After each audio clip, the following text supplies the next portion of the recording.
unusual. What are you doing? What? Gah! Hello beauties! Today I'm going to show you how I do my everyday foundation look.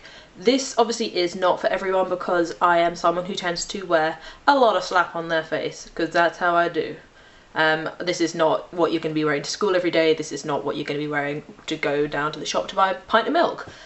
This is what I tend to wear because, yeah, I like it. I wear a lot. So yeah, continue to watch if you want to know how I do mine. It is sort of a fuller coverage face with bronzer, blusher, highlight, but it's predominantly to show you how to make your foundation long wearing, because I have a lot of expression lines in my face because I make a lot of weird faces, and so this is how I prevent my makeup from getting cakey or prevent it from settling into a lot of fine lines and wrinkles. And guys, remember, if you like this video, please give it a thumbs up. It's always nice to know if you're enjoying my videos and if I'm going along the right track. If for any reason you like my video and want to tell me, comment below. If for any reason you dislike my video and want to give some constructive criticism, not just mean words, comment below. If you want to see more videos like this, subscribe. If you want any more Banny related stuff, then follow me on Twitter and Instagram. My information is below. All the information about what I'm wearing today on my face, on my body, is in the description bar below, as well as other information that you might find interesting or not. And I can't wait to see you guys next time. Continue to watch if you want to see how I achieve this look. Enjoy! So you want to start with a prepped base, which is clean exfoliated skin, which I've moisturised already with my hyaluron serum. I have done my eyes already though, so that's one thing already sorted. And then we're going in with primer. I'm using the Napoleon Perdis Autopilot.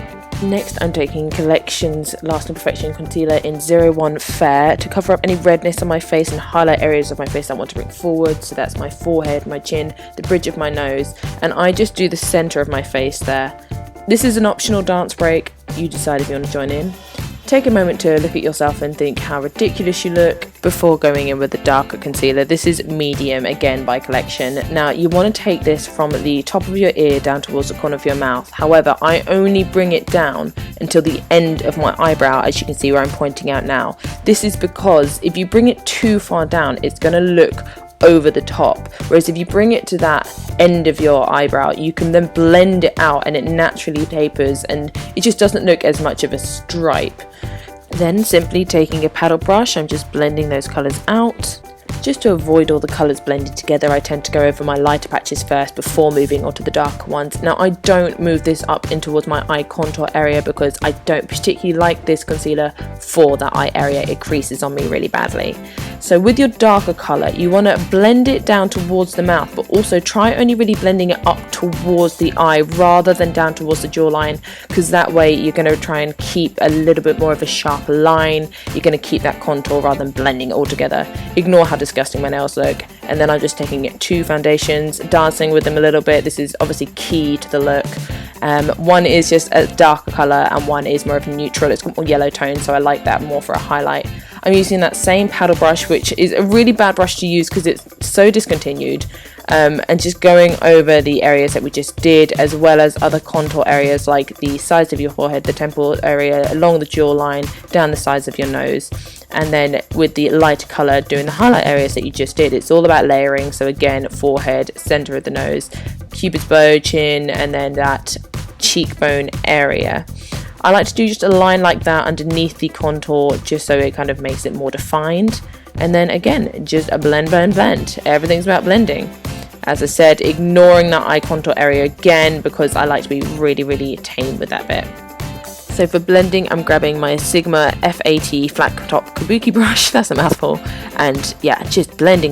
Again, I like to try and keep the colours a little bit separate, so start with those lighter, fairer colours, and then when you're going around the eye area, because you do want to have some coverage there, obviously, just tap it in, don't rub, just gently tap.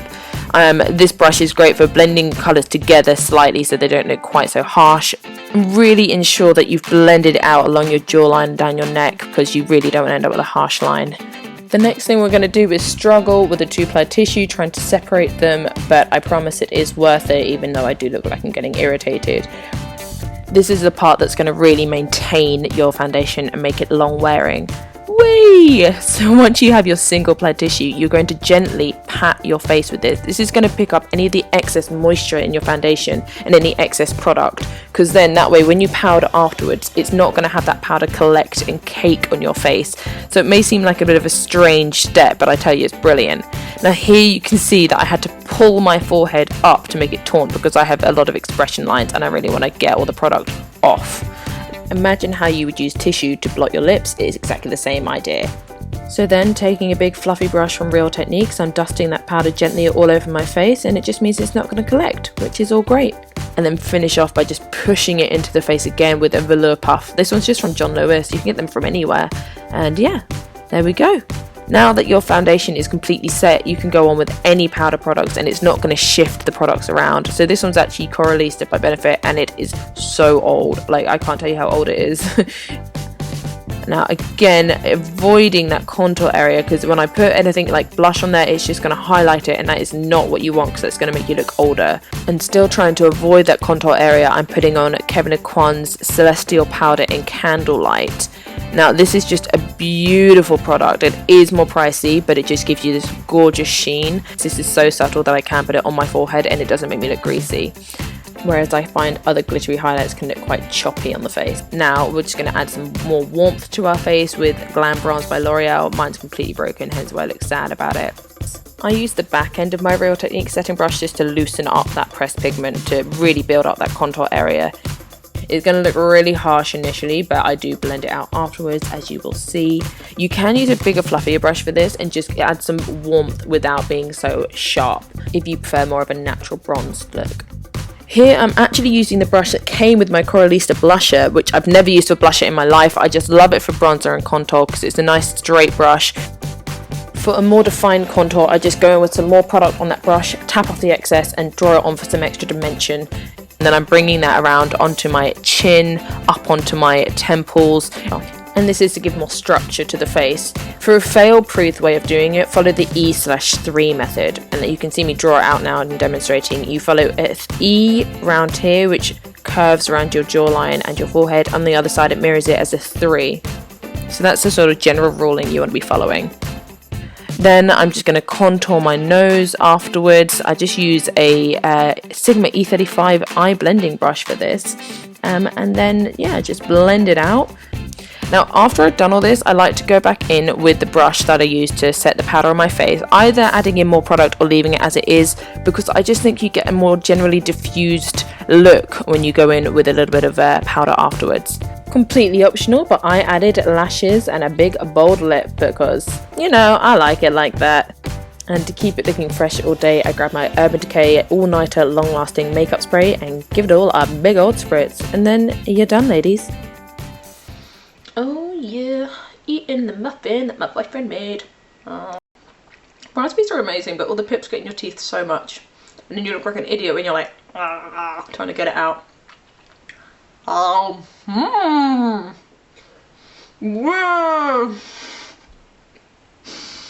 I disgust myself, don't worry. Be my friend? No? I don't blame you.